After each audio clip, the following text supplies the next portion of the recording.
Welcome to Dave's Cooking Show, and we're rolling right along on our Christmas spectacular.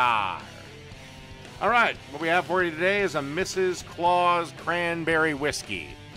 Hey, she's got to have something to drink when she's dealing with Santa Claus's candy cane.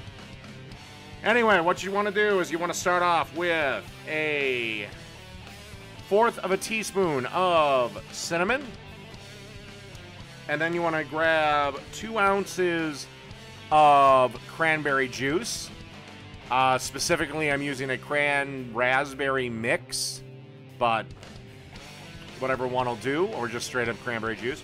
Then you want to do 2 ounces of bourbon. By the way, you want to use a shaker that has ice in it.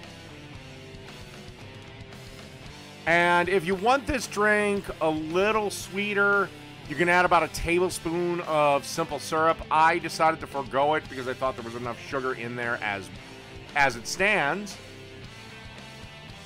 But if you like it, you can add about a tablespoon of simple syrup. Again, I decided to forego it. Just me. And then put the top on and shake. Shake for about 15 to 30 seconds. And get yourself a cocktail glass filled with ice and pour it in. And that's really it. Mrs. Claus cranberry whiskey. Done.